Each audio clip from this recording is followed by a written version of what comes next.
Oh, brilliant. Okay, interesting. Yeah, we'll have a chat about that as well. All right. Yeah. Brilliant. Okay.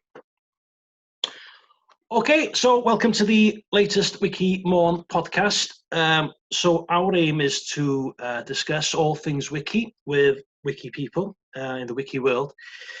So joining me today is Mark TREVETHAN. So Mark is the Cornish language lead of the Cornish Cornwall Council. He's a Wikipedian or a Wikipedia advocate, and much to my delight is a translator of the Cornish Tintin books. So a warm welcome to you, Mark. So we met about a year ago in Cornwall as part of the Celtic Knots conference.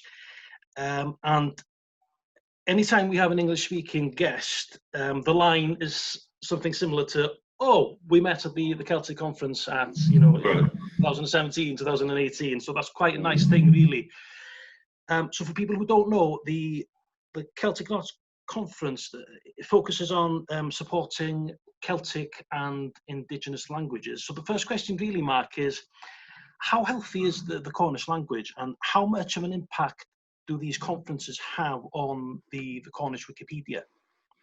Yeah, so relatively speaking, Cornish is critically endangered. We only have about 400 advanced speakers, fluent speakers, and then around 1,000, we reckon over 1,000 people that can have a conversation in Cornish. So it's really tiny, so there's all sorts of struggles that come with that. But I think the positive is that it is growing. So it's got official recognition. It's been taken more seriously, and it's really encouraging how more people in the community are finding ways to start using it, which really helps make it a more accepting environment for use of the language. Whereas, 20, 30 years ago, it was seen as political and a fringe thing. I think it's lost that now. It has become more of a cultural thing and more about identity here, being a part of the place. So yes, it's critically endangered, but there's some real positive signs there.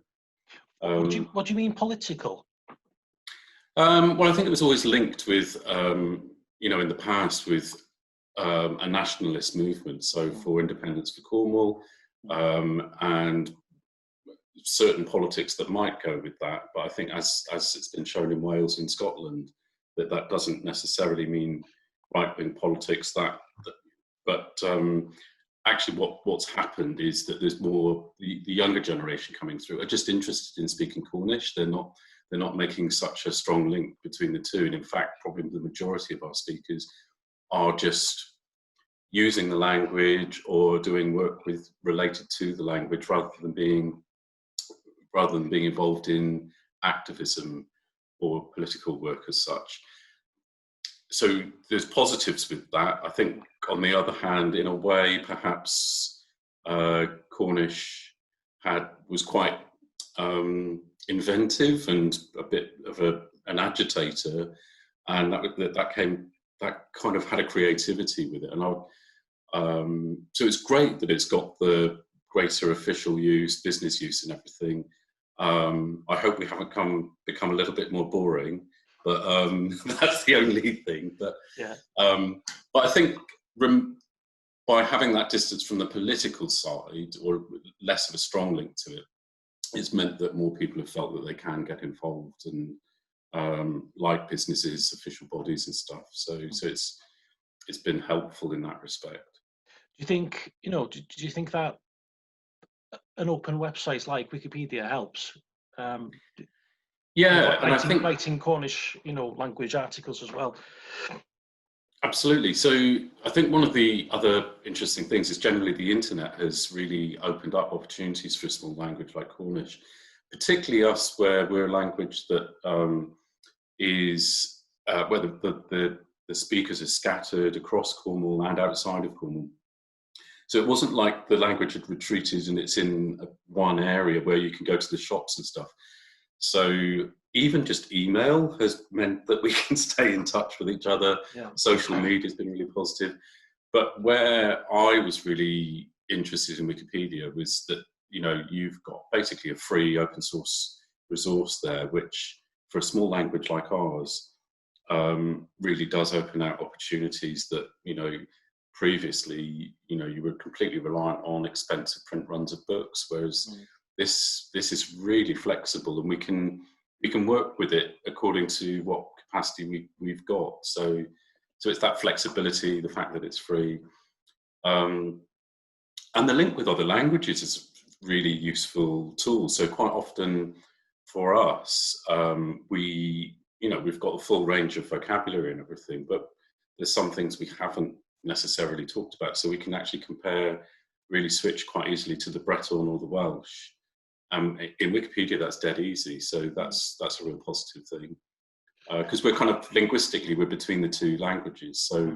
So having those two on either side, it makes it quite reliable for us to see how you would put that in Cornish.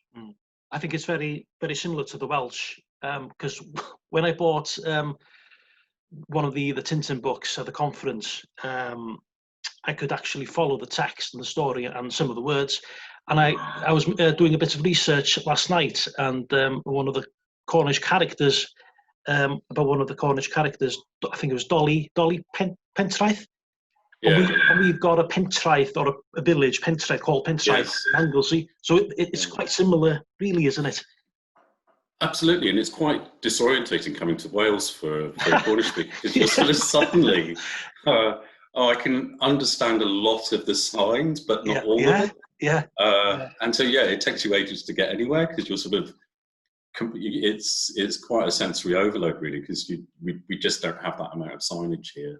And then recognising, say, 3/4 of the words, but then getting stuck. So you sort of, you're in the middle of a station trying to translate from the Welsh. Yeah, it's the same here, really, on the other side. Yeah. Yeah. Do you think? Sorry. Yeah. Yeah. No. So I think that's quite an important thing for us, though, is that when you've got so few speakers, that having that link with Welsh and Breton really does help you. You know, you feel that you're a part of a bigger community. So that's actually very powerful for us. If somebody wants to learn the Cornish language, do you think that books like Tintin or Asterix, or that kind of literature, do you think that helps? With the pictures and just breaking it down to.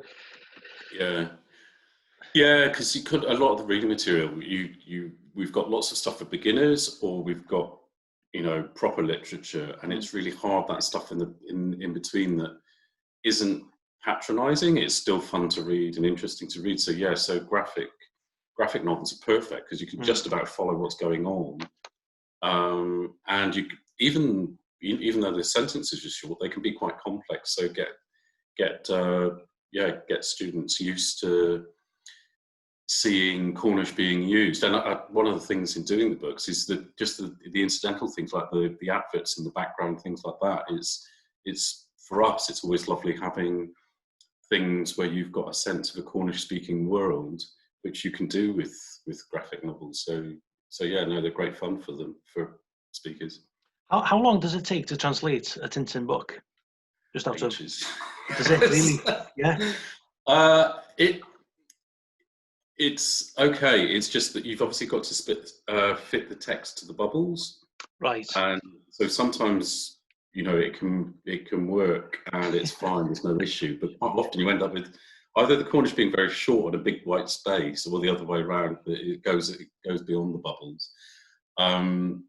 And the contract with the publishers, you have to use the original French book as the source. Right. So it's really interesting. They're quite flexible in how you translate. They don't mind you using references from your own area, from your culture. But what they don't want you to do is translate a translation of a translation. Right. So the English one is quite different to, in some places, like Snowy the dog. Yeah. He's Milu in the original one, which for us we've called him Milik, which is a little animal. So it's quite a nice pet name anyway. Yeah. It's actually closer to the original, and it works better from our perspective in Cornish as well. I think it's Smutin in the Welsh version, okay. Or the old Welsh version. Yeah. And you've got Captain Haddock's rants as well, because those can be quite difficult to translate. Oh my God, absolutely, yeah. No, so it's all those sort of what may sound like a very simple joke, but actually is a play on words. So the minute you're starting to talk and playing on words, that becomes really difficult to translate, and but it's great fun at the same time. Because you your own play on words in your own language. Yeah. Oh, Mark, I'm in my element. So you mentioned students earlier on. So what about education? Is Cornish spoken in schools? Is it mandatory to be spoken in schools? No, so we work with about 20 schools at the moment. We have a company under contract to Cornwall Council, and so they do really beginners level Cornish in schools. But because it's not mandatory, it does mean that they actually have to spend a lot of time with teachers in schools, reassuring them that it's perfectly fine to deliver Cornish as a modern language under the national curriculum. And the other problem is then you'll go back to the same school next year and it's a different teacher, so you've got to start again. And I think there's a lot of interest in teaching and learning Cornish in schools, but at the same time, obviously, there's real pressure on teachers with the rest of the curriculum. So one of the things Cornwall Council is looking at is actually setting up a curriculum for Cornwall, so adapting the national curriculum from a Cornish perspective, and I'm hoping that will set more of a context for what we're trying to do with the language, rather than us going in cold and sort of having to do all the explanation. But it does mean that actually there's a lot of work. We can't, at the moment, we're not focusing just on the teaching. We're having to do a lot of work with schools, just generally making the case, really. Because we've got the Welsh back here in Wales, so that's for pupils between the ages of 14 and 18. And we've managed to get the WiciMôn project into the Welsh back, and for the to write articles. Do you think that's something, it could happen with the Cornish language, but that there is some kind of definitely, I'd like to see that. I was really interested in your presentation last year about how what you deliver is about citizenship, learning about responsibility online, as well as it being about language. And I think that's what we're going to try to do with the curriculum here, is that you deliver different parts of the curriculum, but from a Cornish perspective. That won't necessarily be with the language, but there'll be more opportunities to start dropping the language in, so it's reinforcing use of the language. And our first step is really to establish Cornish in schools as a modern language more strongly. But definitely, I would like, I'd like it to be for us to find ways to use it as an applied language as well. So, and the other thing you mentioned about the Welsh backing, we don't have anything like that. We don't have recognised we have our own exam system, but it's not recognised by schools or by universities. So we have worked with we've worked with WJEC to get accredited assessment. So we're working up to level 2, so we'll have a GCSE equivalent. Okay. And hopefully that will also be a part of making the case to schools that there is, it's a serious subject. It is worth, it is worth studying. Do you work with primary schools and secondary schools? It's mainly primary schools at the moment, and we're starting. We've had secondary schools come and go in the past.